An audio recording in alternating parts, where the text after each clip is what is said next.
Where are you? It's an urgent work matter. Don't call me back. My husband, Matthew, abruptly hung up, cutting me off. I let out a deep sigh in the parking lot of the soccer stadium. Right before me was a familiar car. The make, the stickers, it was undeniably his car. If it was such an urgent job, why was he at a soccer stadium? A sense of unease spread through my chest. I had to find out. As I made my way to the stands, there they were, Matthew, an unfamiliar woman, and a young child. They were seated together, eagerly cheering for the game. Their image was displayed on the big screen for all to see. I quietly approached and sat in the seat right next to them. Thanks for saving me a spot. This is such a great view. His face twisted in shock as he turned to look at me. But this was only the beginning. My name is Sarah. I've been married to Matthew for 10 years. We have a son, Ryan, and a daughter, Emma, who is 3 years younger. Our days were busy but filled with happiness. However, those blissful days started to change little by little. I first met Matthew during our university days. He was kind to everyone and incredibly thoughtful. It was only a matter of time before I fell for him. We started dating, and our relationship naturally led to marriage. In the beginning, everything was fresh and exciting. I felt like I was at the peak of happiness. But things began to shift when our son, Ryan, was born. Shortly after his birth, Matthew was assigned to work away from home. What should we do? Ryan is still so little. Should we all move together? Sarah, you have your job, and staying here means you'll have plenty of support. For now, I'll go by myself. I'll come back on weekends, so don't worry. He was right. Being close to my parents made raising Ryan much easier, so I decided to stay, managing life with just Ryan and me. With Matthew away during the week, I had to handle everything on my own.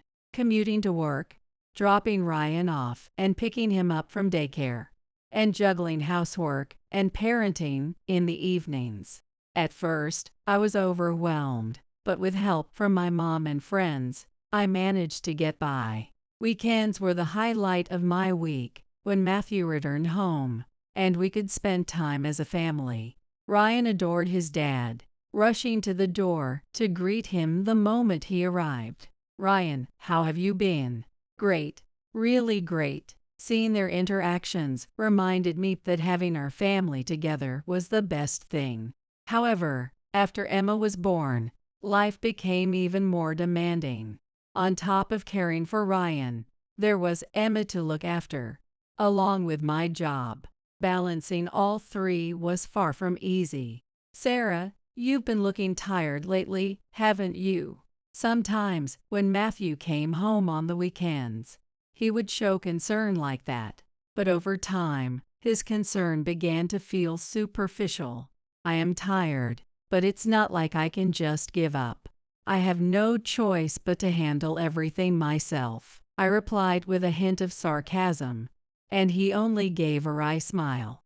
I'll help out on the weekends, so don't overdo it. Weekends aren't enough. Perhaps startled by my raised voice, he didn't say anything more. By the time Ryan turned 9 and joined a soccer team, my life had become even more hectic. Weekends were spent taking Ryan to practices or games and cheering alongside Emma. Afterward, we'd usually go out to eat before heading home. Mom, we won again today. That's amazing, Ryan. Great job. Ryan's growth and achievements became my biggest support. Meanwhile, Matthew's routine of only coming home on weekends remained unchanged. He was barely involved in the finer aspects of family life. I wanted to talk to you about something related to Ryan's school. Sorry, I've had a week full of overtime. Could you let me rest for a bit? Sure, but lately, I can't tell if you come home to see us or just to sleep. My words, laced with bitterness, left him with nothing but a troubled expression. Even when he was home, He wasn't much help during the weekdays when he was away. I had grown accustomed to managing everything on my own with Ryan and Emma. In fact, I found life surprisingly comfortable. I could handle things at my own pace, and I genuinely enjoyed my work. On the contrary, when he came home on weekends, I often felt a bit stifled. "Sarah, where's my shirt? Find it yourself. I'm busy too." Even small interactions like this started to feel bothersome. My friend said, "Give me some space." And honestly, I think that's what I need too. When I shared this with Mom, she gave me a wry smile and said, "Maybe it's because Matthew isn't around that you're able to make time for yourself." And she was right. For me, the time when he wasn't home had become precious not just for managing chores and parenting, but for having control over my life. Still, it wasn't as if the four of us had stopped spending time together entirely. There were moments when he would come to watch Ryan's soccer games, and we'd go out to eat as a family. "Matthew, can you come to the next game?" "Yay, I'll try to make it." But the dissatisfaction brewing in my heart grew a little more each day. The day he promised to come watch Ryan's soccer game, I left the house early with Ryan and Emma and headed to the venue. "Give it your all today, okay? Dad's definitely looking forward to this." "Yay, I'm going to win, so watch me." When we arrived at the venue, the game began, but as the match neared its end, there was still no sign of Matthew. Seeing Ryan occasionally glance at the stands in search of his dad made my heart ache. After the game, despite the team's victory, Ryan seemed downcast. "Ryan, you were amazing today." I was so moved. But Dad didn't come. I couldn't bring myself to say anything in response. On the way home, holding Emma in my arms and walking hand in hand with Ryan, I felt something inside me crumble. When we got home, Matthew was lying on the couch in the living room, watching TV. "Matthew, what happened to the game? You said you'd come." "Sorry, I was just so tired. I'll definitely go next time." Next time. Do you even understand how much Ryan was looking forward to this? Matthew kept making excuses, and my frustration only grew. Still, as a mom, I had to keep going. So the next morning, I started another busy day as usual. But facing him became increasingly tiresome, and I couldn't shake the sense of distance growing between us. Life was supposed to be busy, yet happy. I wondered if I would ever rediscover the meaning of those words. With those thoughts lingering, I kept moving forward for the sake of our family. As time passed, Ryan entered 8th grade. And Emma was in 5th grade. Though life remained busy, the joy of watching my kids grow made me feel more fulfilled as a mom. Matthew, on the other hand, continued to operate at his own pace. Where he once came home every weekend, his visits stretched to every 2 or 3 weeks. By this point, I stopped caring about when he would come home. One day, Emma casually said something that stirred a small ripple in our family life. "Hey, Mom, why don't we surprise Dad for his birthday?" "A surprise? Yeah. He's not going to come home anyway, right? We could make it a trip too." "A trip? That might not be a bad idea." I wasn't the only one who agreed with Emma's idea. "That sounds great." Ryan chimed in, and the two of them immediately began planning. Wanting to make this happen for my kids, I decided to check Matthew's schedule. "Matthew, what's your plan for this weekend? Are you busy with work?" "No, I'm off this weekend." "Why?" "Oh, nothing. I was just curious." Without giving him a reason, I ended the call. This made the plan for surprising Matthew on his birthday feel more real. As we worked out the details, the kids chatted excitedly. On the day, "Let's go by ourselves without telling Dad." "That's a great idea." "Mom, you can wait in the car." "Fine, do as you like." With that decided, I booked accommodations near Matthew's apartment. We planned to stay there the night before and finalize the details of the surprise that evening. The kids were full of laughter, brainstorming how they would catch Matthew off guard. Even though they were at an age where they could be difficult, I found myself thinking how adorable they still were. On the day of the surprise, Emma and Ryan were already bustling around, breaking the morning calm. "Ryan, can you make sure to say happy birthday properly?" "Of course I can. But Emma, I bet you'll be so nervous you won't say anything." "That's not true. I even have a present to give him." Emma held a small box tightly in her hand, a gift she had chosen for her dad. Ryan, on the other hand, had a handmade card with a heartfelt message he had written himself. Both of them wore expressions filled with a mix of nerves and excitement, their hopes clearly growing inside them. "Do you both have everything?" "Double check." "Okay. Yep. We're all set." "Mom, make sure you wait for us while we're gone." "Okay. Of course. I'll stay in the car and wait, so take your time and have fun."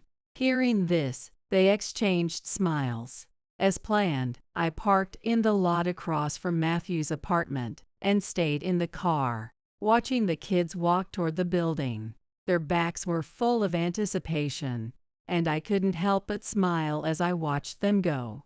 "See you soon." "All right, have fun." But after they left to meet Matthew, I found myself witnessing something completely unexpected. From the car, I had a clear view of Matthew from the apartment. I saw him step out, and before I could process what was happening, he pulled his smartphone out of his pocket and started checking something.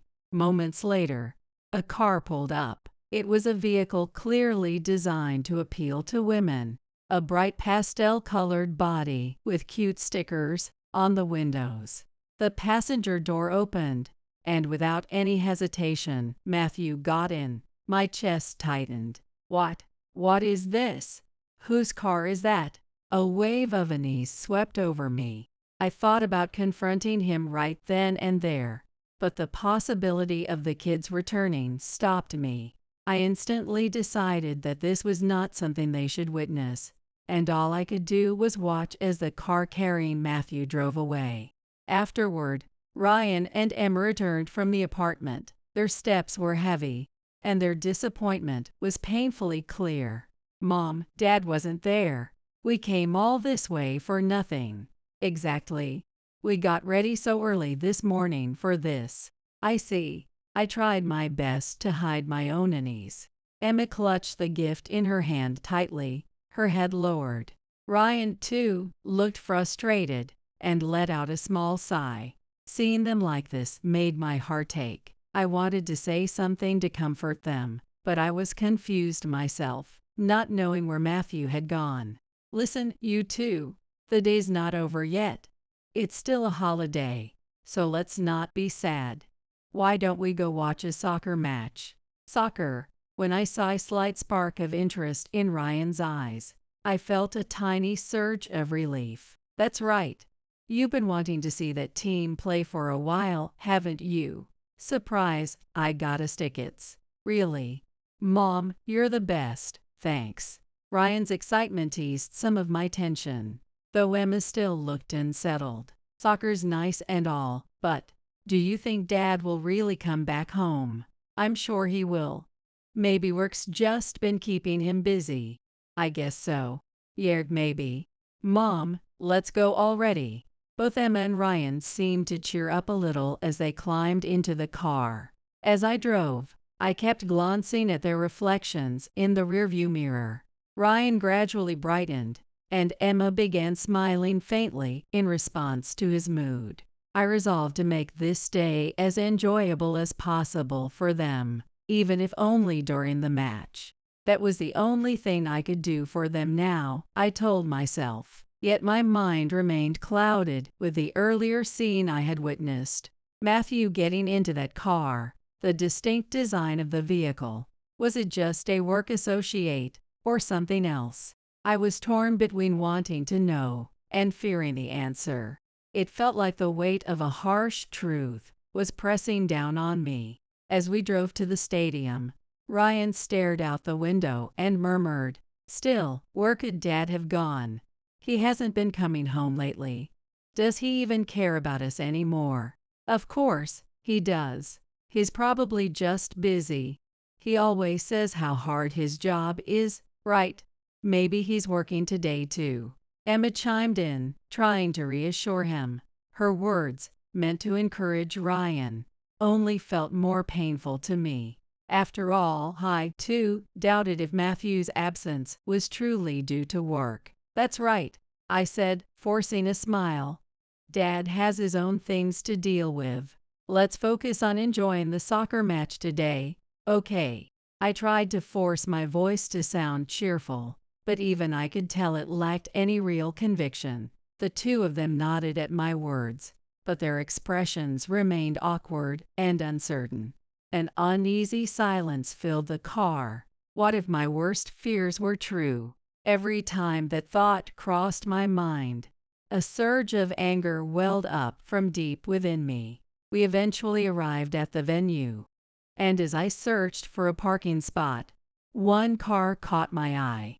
The make, the color of the body, and the stickers on the windows. It was unmistakable. It was the same car he had gotten into earlier. The image of him climbing into the passenger seat flashed vividly in my mind. There it is. Huh, what is it? Nothing. It's nothing. My chest tightened, and my mind went blank. My hands trembled, and I could feel my heart racing as I parked the car. Almost instinctively, I grabbed my smartphone and dialed Matthew's number. As the ringtone echoed, I realized my grip on the steering wheel had tightened to the point where my knuckles turned white. When the ringing stopped, he threw the line. "What is it?"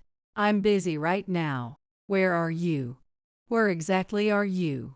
"I'm at work." "It's an important project, so let's talk later." "Work? Really? You told me you had the day off." I couldn't hide the suspicion in my voice. Matthew seemed to sense it in that brief pause, and he responded in a clearly irritated tone. "Are you accusing me of something?" "It's an emergency job. Don't call me again." With that, he abruptly ended the call. The sound of the disconnected line lingered in my ears as I stared at my smartphone in disbelief. My hands were still trembling, and I felt cold sweat trickling down my back. In the silence that followed, a distant sound reached my ears, cheers and chants. I rolled down the window slightly and felt the energy of the nearby stadium seep into the car. The unmistakable excitement of a soccer match crowd heightened my sense of distrust. Matthew's claim of being at an emergency work meeting felt hollow, almost laughable, against the backdrop of that noise. Unbelievable. The word escaped my lips, laced with a level of anger that even surprised me. The suspicion that Matthew was lying was now solidifying into certainty, but I couldn't let my emotions erupt here. The kids were waiting. No matter what, I couldn't lose my composure in front of them. As I stepped out of the car, Emma looked up at me with concern. "Mom, are you okay? You seem kind of off." Ryan glanced over as well, tilting his head slightly. "Do you think Dad's at the game too?" Oh well. Dad said he was busy, so I don't think he could make it today." I forced myself to sound calm as I responded, but inside, anger and doubt were swirling uncontrollably. Unsure of what else to do, I decided to stay silent and lead the two of them to the stands. My steps were heavy, weighed down by the growing anger toward Matthew. As the cheers and chanting from the stadium drew closer, I bit my lip and tried to steady myself. There was a chance I might spot Matthew in the crowd. That thought refused to leave my mind. The stands were brimming with energy when we arrived. We found empty seats and sat down, pretending to watch the game, while I scanned the crowd for him. The kids, thankfully, were absorbed in the game, but my own heart was restless, my pulse quickening. Then, suddenly, I froze at what I saw on the central screen. There he was, Matthew, sitting with an unfamiliar woman and a child beside her. They looked like a perfect little family. The three of them were smiling and cheering enthusiastically, their happiness displayed vividly on the screen. So this is what he meant by an emergency job, huh?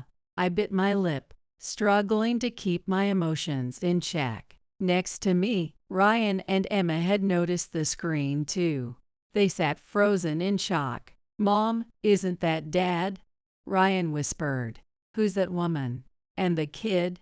Why's he with them?" Emma asked, her voice trembling. Their distress was palpable, but I had no choice but to stay composed. If I let my emotions take over now, it would only deepen their hurt. "Focus on the game," I said firmly. "We'll talk about this later." But, with that, they fell silent, turning their attention back to the game, though their confusion lingered in their eyes. Inside me, however, a storm was raging. Matthew wasn't seated far from us, close enough that I could clearly make him out with my own eyes. I could see him laughing and chatting with the woman, his expression carefree and warm. The sight ignited a burning anger deep within me, consuming every other thought. Throughout the game, my mind was elsewhere, consumed by one question: what truth lay behind Matthew's actions? The match unfolding before me faded into the background, overshadowed by the betrayal I could feel sinking into my chest. As I quietly strategized how to confront Matthew, I resolved what needed to be done.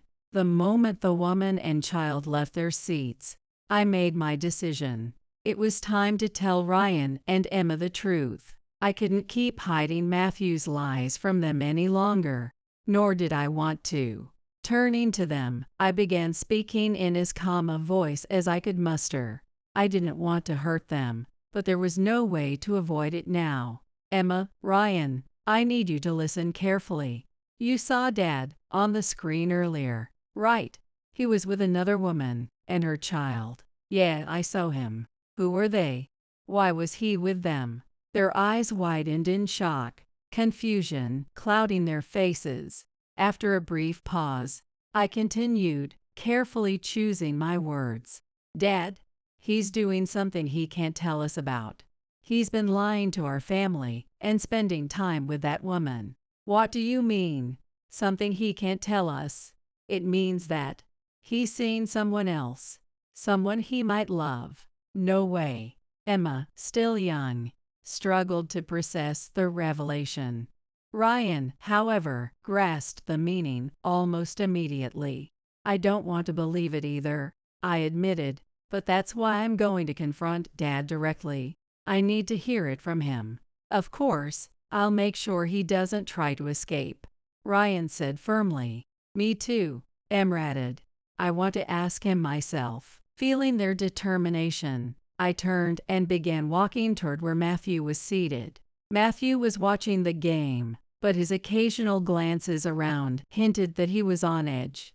The seats beside him had bags placed on them, clearly marking where the woman and child had been sitting earlier. I strode confidently to his row and sat down right next to him. "This match, we've really been looking forward to it, haven't we? Thanks for saving us such good seats. It's a great spot to watch from," I said, my tone dripping with pointed sarcasm. Matthew turned to me, startled, his eyes wide with panic. "What, Sarah? What are you doing here? Hello there." His awkward, flustered demeanor was almost laughable. Without a word, I raised my hand and pointed toward the far section of the stands. Emma and Ryan were sitting there, glaring at him from a distance. "Wait, Sarah, what's going on? Why are you here? Why shouldn't I be? Who are these seats for, Matthew?" Well, you're misunderstanding. It's not. I mean, there's a good explanation." Matthew stammered, scrambling for an excuse, but I wasn't interested in hearing it. Seeing his growing panic only fueled my anger. Misunderstanding? Really? What exactly am I misunderstanding, Matthew? I saw you getting into a car with a woman I don't know. I saw you laughing and cheering with her here. I've seen everything. Well, it's not what it looks like. Matthew couldn't respond. Then, perhaps noticing the attention from those around us, he grabbed my arm and, in a low voice, angrily shouted, "Why are you here? Take the kids and go home, now. Wasn't it supposed to be work for you, Matthew? Here you are, with a woman and a child. How about you explain what's really going on?" Matthew's face was completely cornered, but just then, the woman returned. She was holding a boy, about 7 years old, who immediately ran over to Matthew, calling out, "Dad." At that moment, Emma, who had rushed over, asked in a low voice, "Dad, who's this kid?" Matthew's face briefly twisted in discomfort. He looked away, opening his mouth to speak, but quickly closed it again, unable to answer. "Answer me? We're a family, right? Why are you with someone else?" Ryan, who had caught up, also threw his questions at Matthew. Matthew seemed rattled by their pressure, his gaze darting around as he mumbled excuses. "It's not like that, Ryan. Just calm down, I'll explain. It's a misunderstanding." "What do you mean, misunderstanding?" "Mom said she saw everything." "What's the difference?" Tears in her eyes, Emma looked at Matthew with piercing eyes, continuing to press him. Seeing them both so upset made my heart ache, but it also made my anger toward Matthew burn even stronger. "It's not a misunderstanding, is it? Stop lying, Matthew. Sarah, stop. Don't make a scene here." He tried to pull me away and force me to stand up, but Ryan shouted at him, "Dad, don't try to run away. You've betrayed us, right? Then explain yourself." All eyes in the area were on him, and he looked completely trapped. The woman behind him watched in uncertainty. He tried to explain something to her, but she clearly seemed confused and grabbed his arm, whispering something. Watching this interaction only fueled my anger even more. "Who are you? Are you an acquaintance? Could you just stay over there quietly?" The woman looked perplexed at my question but didn't respond, hiding behind Matthew. "Sarah, stop. This is bad." The surrounding crowd had fully focused on us, and murmurs spread through the area. I smiled and shook off Matthew's grip on my arm. "Fine, I'll get up, but let's talk properly, shall we? Emma and Ryan have a lot of questions for you." Matthew's face went pale, and he glared at me, eventually leading me behind the venue. The woman, child, Emma, and Ryan followed silently behind. Once we arrived behind the venue, Matthew began shouting at me in a low voice. "Hey, what are you thinking? Are you trying to embarrass me like this?" His words only made my anger boil over. I kept my composure, but calmly met his gaze, and responded, "Who's embarrassing who here? Maybe you should start taking responsibility for what you've done. Dad, tell me, why did that boy call you Dad? Is he your child?" At those words, Matthew's expression froze for a moment. "I need to know too. Maybe this isn't something to ask in front of the child, but I need you to be clear. Is he your child?" "No, that's not." Matthew started to speak but ended up saying nothing. Seeing this, Ryan stepped forward and glared at Matthew. "Dad, what's going on? You better explain yourself." Matthew, looking flustered, began to make excuses. "It's not like that. It's like a business thing." "Are you still lying? A business thing, watching soccer with some woman and child? What are you talking about? Does that look like a business thing? If you're going to lie, At least come up with a better story. Matthew seemed at a loss for words after that. Then Emma, her voice trembling with tears, continued, "Dad, we came here today to celebrate your birthday. Ryan and I even got presents, and we were really looking forward to it." Those words seemed to pierce Matthew, and his face twisted for a moment. However, Ryan, with a cold voice, pressed on. "But you know, maybe it doesn't even matter if Dad's here or not. After all, he's spending time with another family instead of us." Just as he opened his mouth to respond, the other woman, Jessica, spoke up. "Wait a second, I've been listening quietly, but what exactly are you talking about?" She looked up at Matthew with confusion, grabbing his arm and whispering, "Matthew, who are these people? What's going on?" "Myself and these kids are Matthew's real family. Could you please explain why you're with us?" Jessica looked surprised at these words, then turned her gaze to Matthew. "Matthew, what's going on? You told me your family was falling apart, and that you were getting a divorce. And you said you didn't have any kids." At those words, Emma and Ryan's faces darkened even more. "Don't have kids? So are we invisible to you? How low can you go?" Matthew desperately waved his hands, trying to explain something to Jessica. "No, it's not like that. It's a misunderstanding. Our family has been struggling lately, but we're still trying to work things out." "Work things out? When and with who? I've never heard of anything like that." Interrupting his words, I coldly retorted, "We've been together for 3 years. Was it all a lie? Did you deceive me?" My voice shook as I confronted Matthew. It seemed that he had been involved with this single mother for the past 3 years. Behind me, Ryan clenched his fists and, in a low voice, once again questioned Matthew. 3 years. Did you ever think about how we've been waiting for you, Dad? If Dad isn't going to tell the truth, then fine. You probably wanted to pretend we were never even part of your life from the start." Matthew, standing there, seemed to have no response. Before he could say anything, I quietly spoke. "It's over, Matthew. Don't ever involve us again." With those words, I took Emma and Ryan's hands and silently left the scene. There was no sound of anyone following us from behind. Only the sound of the children's sobs echoed, stabbing at my heart. At that moment, I caught sight of a group of people in the corner of my vision, holding up a banner with a message of support for the players. As soon as I saw the large fabric with encouraging words written for the players, an idea sparked in my mind. "Excuse me, could I borrow a little bit of this fabric?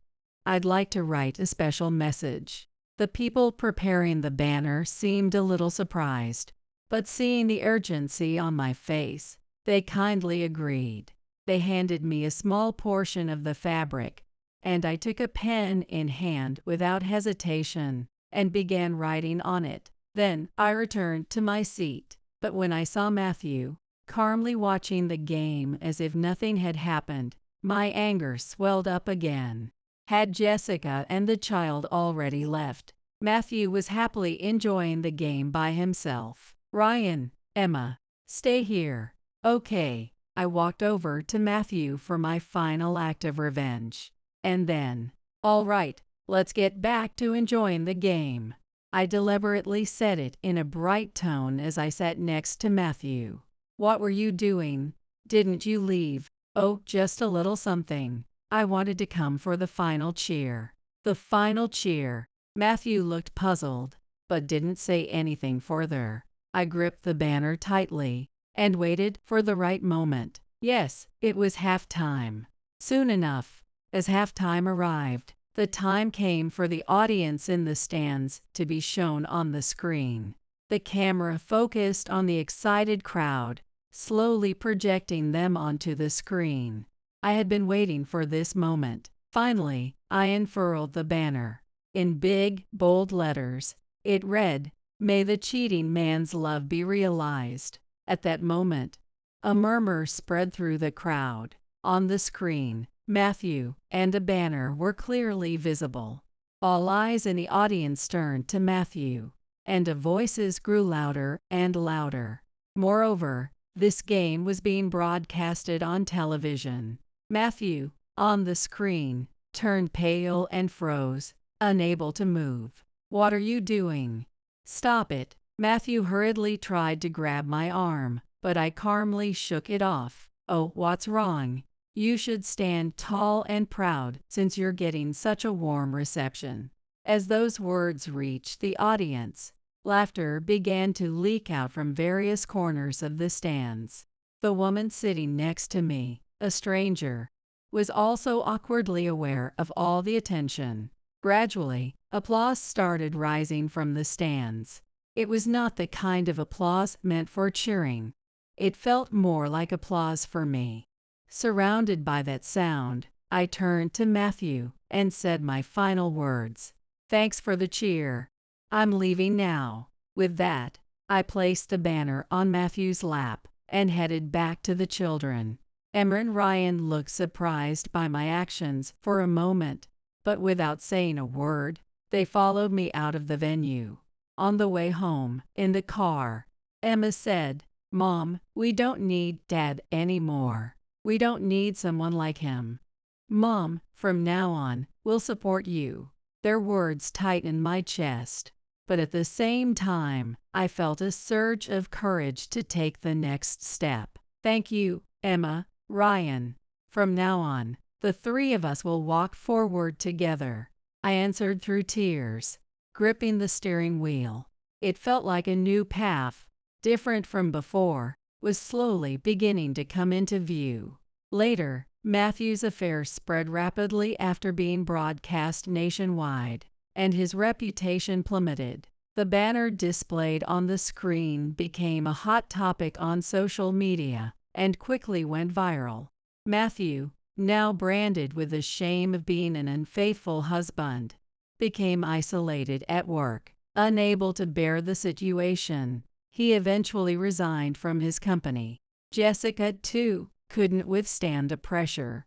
She started distancing herself from Matthew and eventually ended their relationship. Matthew was left completely isolated, with no one to turn to. As for me, I hired a lawyer and smoothly proceeded with the divorce process. Matthew had no energy left to continue fighting, and we reached an agreement on compensation and child support that met my expectations. One quiet night, after the children had fallen asleep, I found myself alone. Though the past with him could never be erased, I knew I didn't have to be bound by it. Now, all I focused on was moving forward, building a new future with Emma and Ryan. With my own hands, I had grasped peace and hope.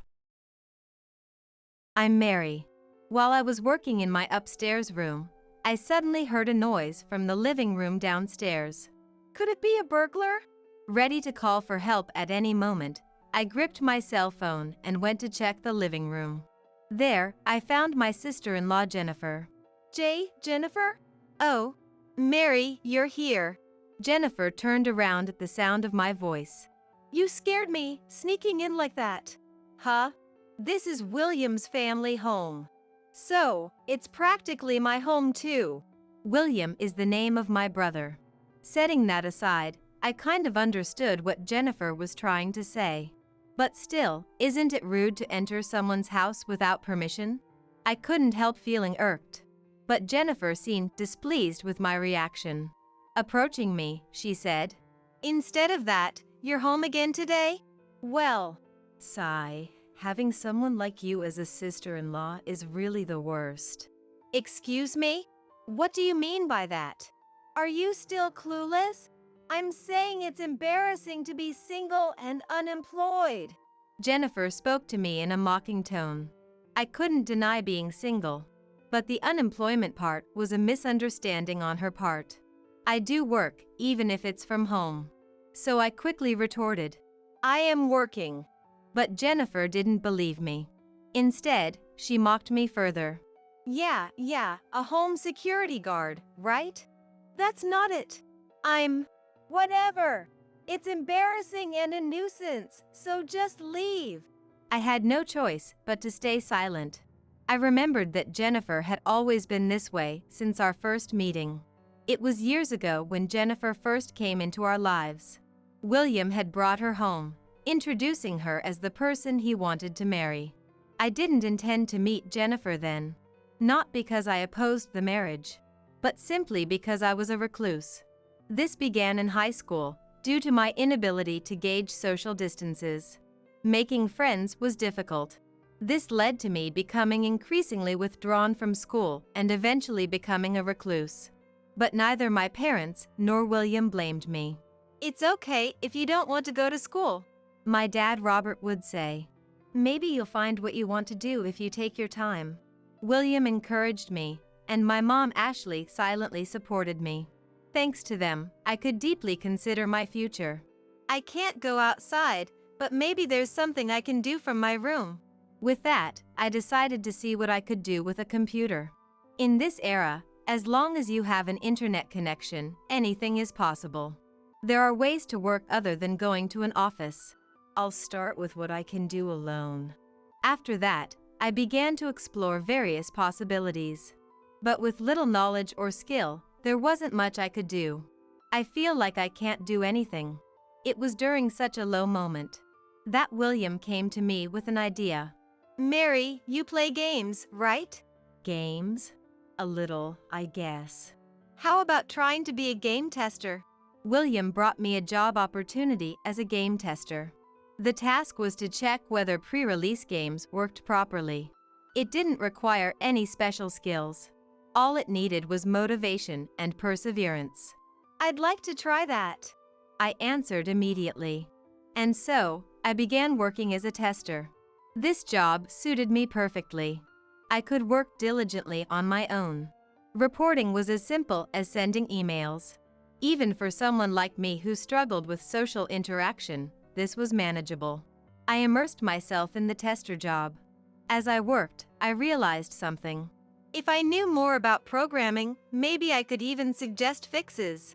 That's how I started to get interested in programming. But programming requires a lot of learning. Usually, people study it at IT vocational schools. However, it's not necessary to attend such schools. There are online courses, and you can also study independently. It's all about having the will, isn't it? I used the internet to its fullest to start learning programming. I explored various sites, accumulating the necessary knowledge. Whenever I didn't understand something, I'd ask someone online. And someone I didn't even know would kindly respond. "Someone is responding to my voice." That made me happy. Gradually, I found friends who were also studying programming. We interacted online, and I started sharing personal things. Initially, our interaction was just through text, but it eventually led to voice calls, and finally, meeting in person. I was nervous, of course. Memories of my bitter high school days resurfaced. But I was no longer the high school me. Dressed up a bit, I went to the meeting place, where several men and women of my age were present. I timidly approached them, but we hit it off quickly. It was no different from our online interactions. The only difference was whether they were behind a screen or in front of me. Feeling reassured, I got lost in conversation. Then, someone suggested, "Let's start a business." I was anxious, but I thought I could work if it was with these people. I agreed immediately. That's how I started a company with friends I met online. Some had experience in sales, others had worked in regular companies. With such a diverse group, we faced no major issues in starting our business. "Mary, just do what you can," they told me, and I felt a weight lift off my shoulders. I committed to giving my best in what I could do. And then, a month later, I received my first paycheck. It was totally different from the earnings I got as a tester. It was my first salary as a full-time employee. For someone who had given up in high school, this was a huge deal. Now, I'm like everyone else. Until now, I had lived in a world isolated from society. But this made me feel like a part of the community. Afterwards, I thanked my parents and William with my first salary, a token of gratitude for not giving up on me when I became a recluse. My parents were happy, and so was William. Their smiles motivated me to work even harder. The company grew rapidly, and my salary increased significantly. However, I didn't have much to spend it on. Most of my work was from home, so I didn't need things like suits for commuting. The only place I'd occasionally go was the nearby grocery store. Since my work was almost like a hobby, I had virtually no use for money.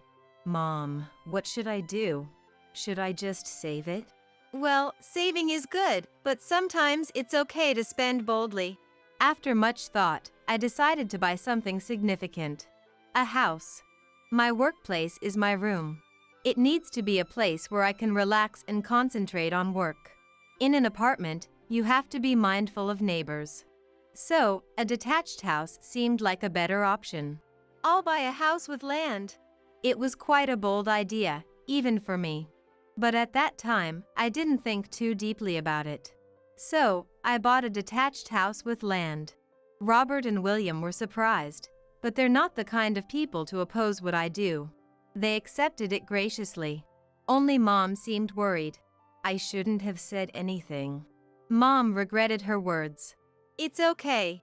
I wanted to buy it. Really? If that's the case, then it's fine. Mom's regret might not be completely gone, but that changed instantly when we moved in. This kitchen is so user-friendly. Ashley was overjoyed with the state-of-the-art kitchen. That moment I felt glad I bought the house. Robert also expressed his satisfaction. It's close to the company, and having a parking space is convenient. William spoke to me earnestly. I'm proud to see Mary all grown up.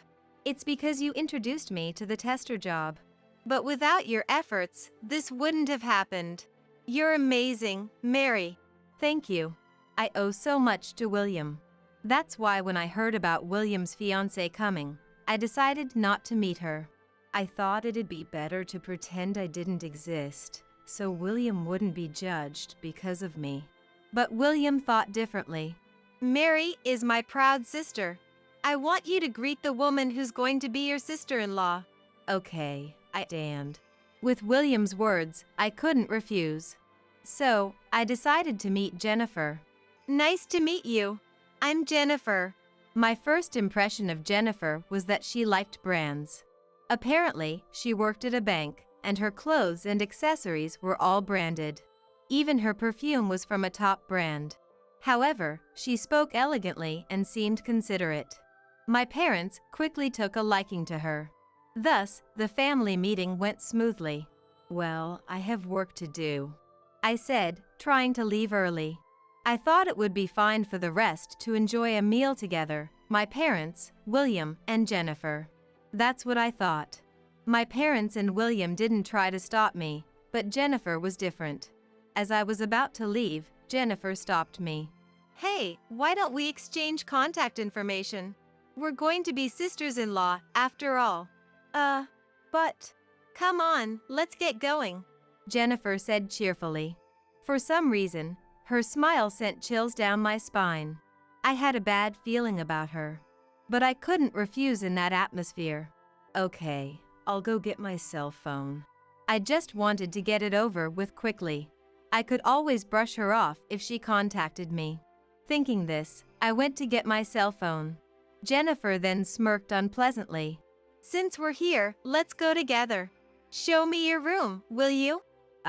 Okay. I took Jennifer to my room.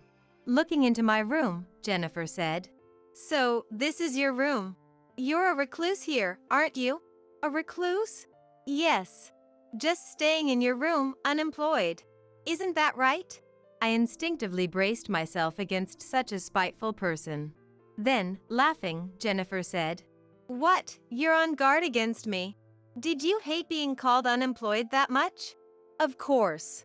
I'm not unemployed. Home-based work isn't a real job. You can't make a living that way. I can. Yeah, as long as someone supports you. Supporting me? Thinking you're a full-fledged adult with just a small income? Don't make me laugh. How much I earn is none of your business. It matters to me. Having an unmarried, unemployed sister-in-law is embarrassing. I am single, but I'm not unemployed. Oh right, you do home-based work. Sorry, I'm forgetful. She was completely looking down on me. Jennifer didn't seem to consider remote work as a real job. It was clear she just wanted to tease me and be alone with me. That's all I understand. I glared at Jennifer, visibly annoyed. Looking at me like that won't change the reality. If you're upset, find a real job. I am working. You're such an annoying child. If you weren't here, I could have lived in this house. Jennifer's spiteful words were unbearable. She could visit, but she couldn't force me out. Because this is my house. Yet, unaware of this, Jennifer frequently came over and whispered to me to leave when my parents and William weren't around. It was intolerable. Can't she just stop? I grumbled to myself. And today, it finally happened. Jennifer silently entered the house and outright told me to leave. That was the last straw for me. I won't leave. And don't enter the house without permission. What? An unemployed person telling me off?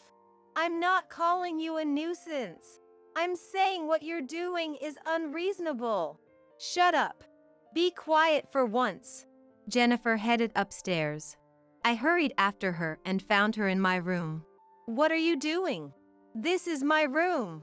I yelled, but Jennifer ignored me. Looking around my room, she said, "This is perfect. There's a computer and it's spacious. Better suited for me than you.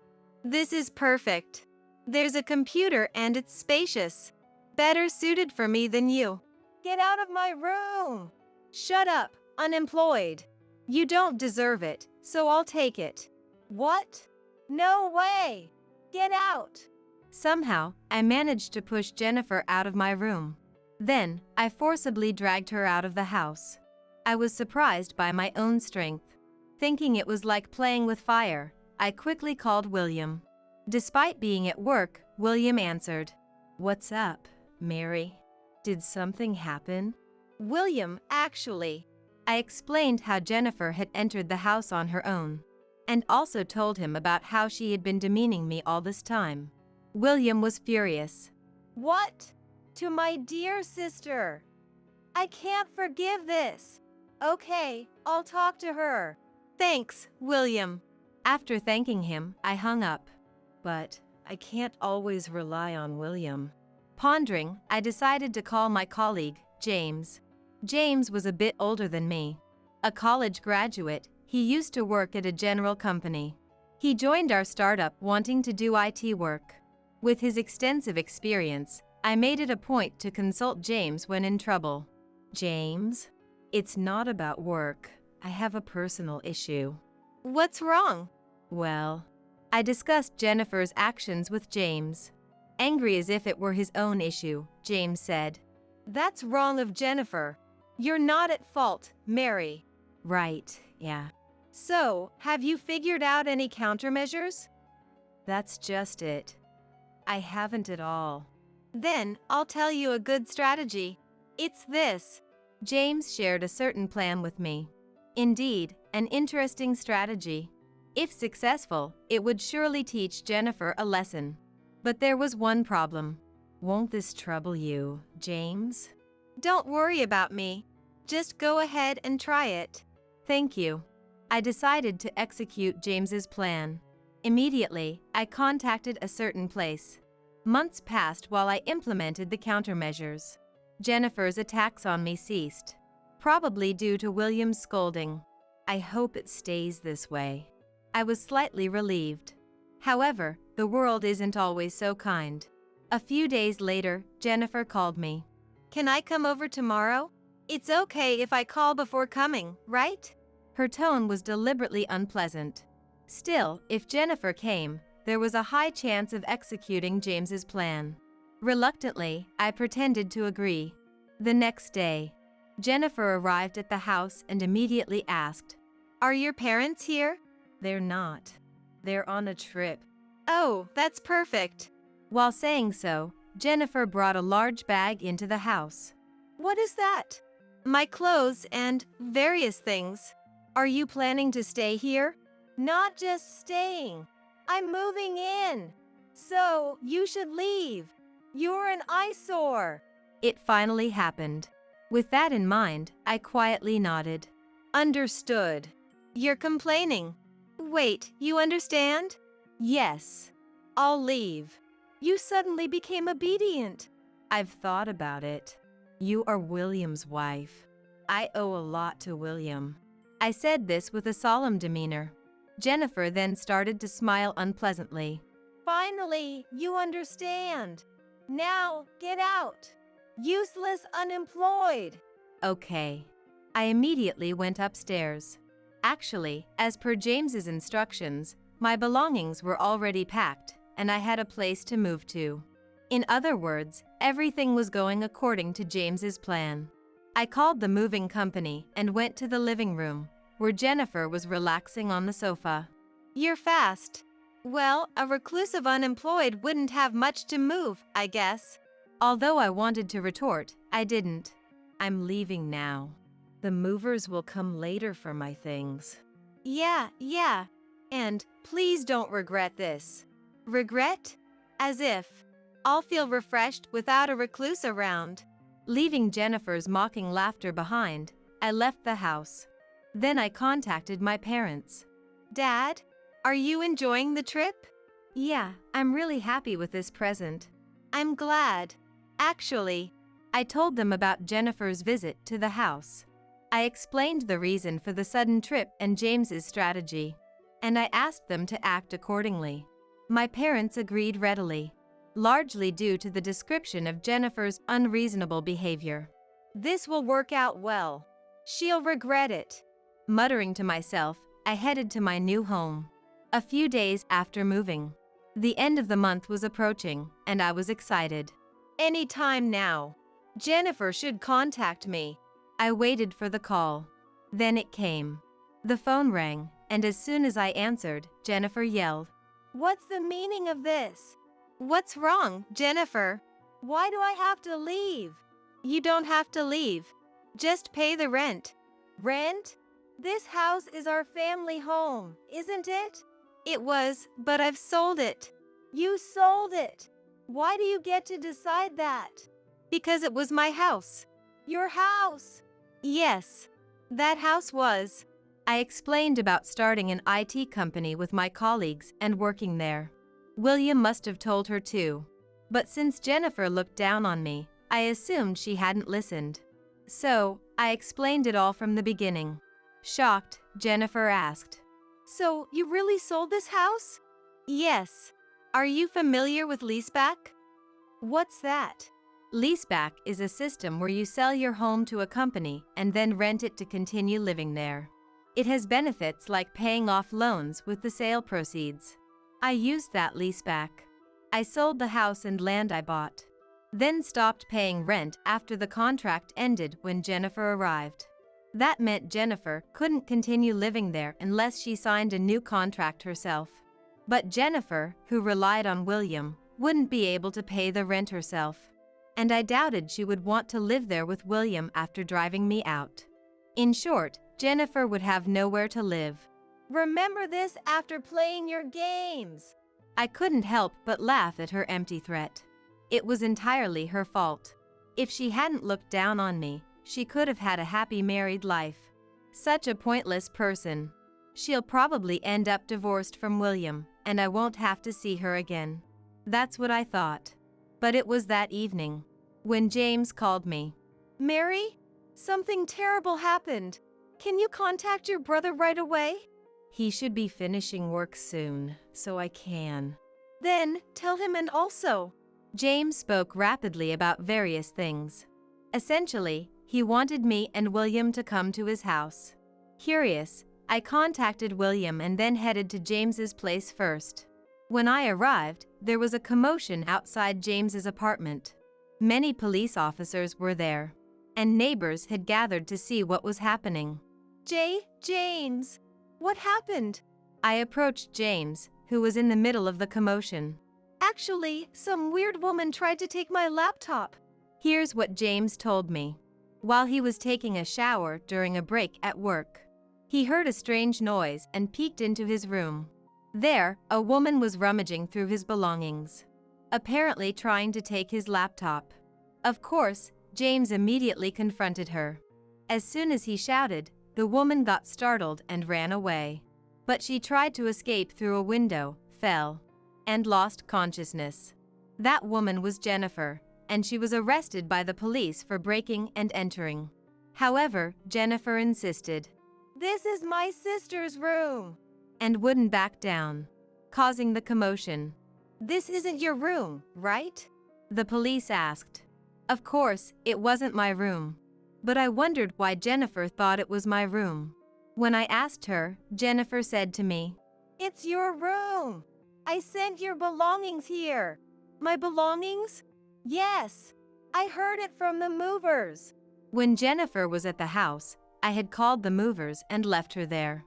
But, as per James's instructions, my belongings were first sent to his room, then forwarded to my new home. Unaware of this, Jennifer assumed the delivery address was where I moved to. But that doesn't justify breaking and entering, does it? "It's your fault. You." Jennifer's excuse was this. When I left the house, I had all furniture and appliances taken by the movers. However, Jennifer apparently thought something would be left behind. Her plan was to sell the leftovers and use the money for living expenses. But that plan failed. She thought she could still manage if the house was there. But then she learned she couldn't live there anymore.